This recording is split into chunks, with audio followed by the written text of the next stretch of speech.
about online shopping, but you find it hard to get all products from one place. You can choose your products and add them to the cart with just a few clicks. Our app provides you easy and convenient paying options. Just confirm purchase, and we will pick up all the products for you and get it to you in time and at your door. Or experience. You get to see and feel the product and walk out with your purchase instantly. Plus, in-store shopping can have its own perks like exclusive sales and immediate customer service. Hey everyone, we are students from MC. And with this video, we are exploring questions many of us think about: online shopping or physical stores. To find out, we interviewed 10 students to see which they prefer and why. Let's hear what they have to say. My name is Neftali Lantano, Hospitality Manager. I'm Juan from Cava Department. My name is Justimina Sibayan and I am from the Department of Cava. Yan sa example natin po, ang course ko ay BSA at ang year ko ay third year. My name is Gavin, I'm from HM Department. My name is Vanessa Sasso from Cava. Kimberly Miranda po from Cava Department. I'm Jalal Domingo po from first year West. Milo Antonio from Vienna. I am Rosa Vizcara from Yasina.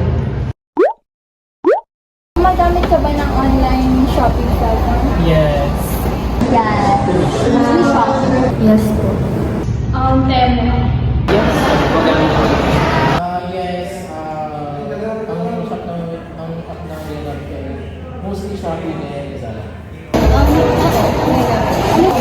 prefer to gamitin TikTok shop. Pero before, shop. I use Lazada, Shopee, and Shein. Online shopping. Yes. Ginagamit ko po pang online shopping is like TikTok, Shopee, and Lazada. Nadala ko yung ginagamit ko is Shopee and TikTok Shop. Beauty products. Mas common na binibili ko sa mga online shopping is like cosmetics, makeup, and stuff.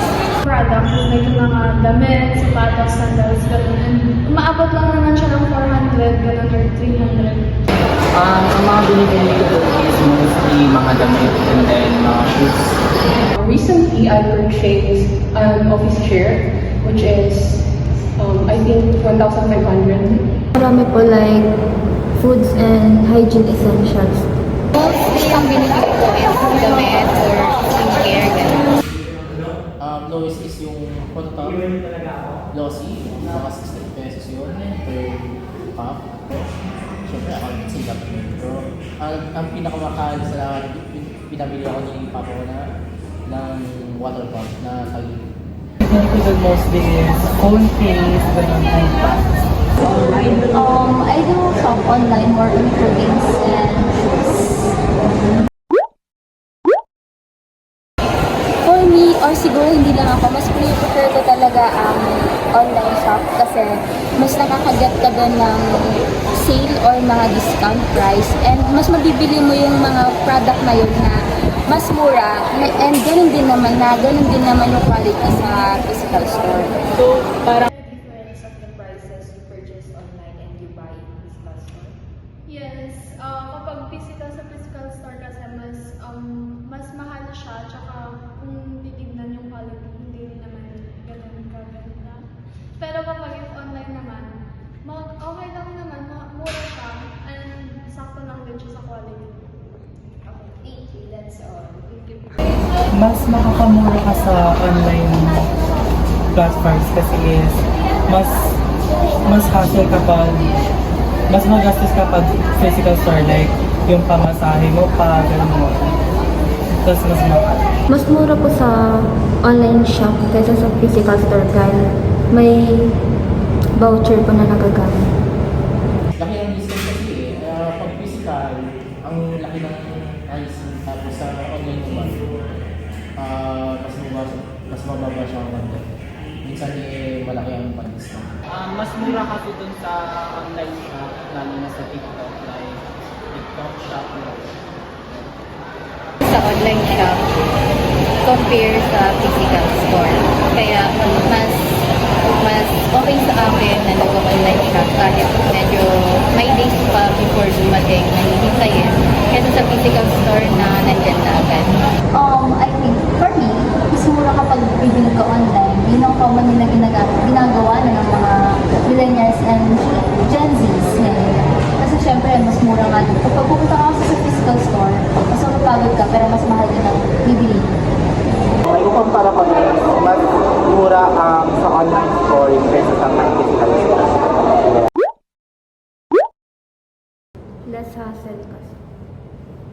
Like na yung sabi ko na mas nakakamura ako sa online kasi higit sa nakakamura, high quality yung mga product na binibili ko, lalo na sa TikTok. When considering the quality, I think if sa physical store, nag-range siya for 1.5 to 2K, but you can just purchase it online for 1,500. Mas pinipili ko sa online shop kasi yung efficiency ng na-offer ng nagbibigay din sila ng promos like free shipping. Physical sa physical store kasi mas mahal siya, tsaka kung titignan yung quality, hindi rin naman ganun kaganda. Pero kapag it's online naman, okay lang naman, mura siya, and sakto lang din siya sa quality. For me, or siguro hindi lang ako, mas prefer ko talaga ang online shop kasi mas nakakagat ka doon ng sale or mga discount price and mas mabibili mo yung mga product na yun na mas mura and ganun din naman yung quality sa physical store. Hindi ka naman i-store na pupunta pa sa physical store, hindi na masasaya yung oras mo. Just one click of your head, narating na yung quality. Yung advantage ng online shopping is less gusto sa transportation. Hindi ka mapapagod kasi syempre in just one tap, makakabit ka na ng gusto mong bagay. Meanwhile naman sa physical store, kailangan mo pang mag-browse yung buong mall or buong shop para lang mahanap yung gusto mong item. Mas okay sa akin na nag-online shop kahit medyo may days pa before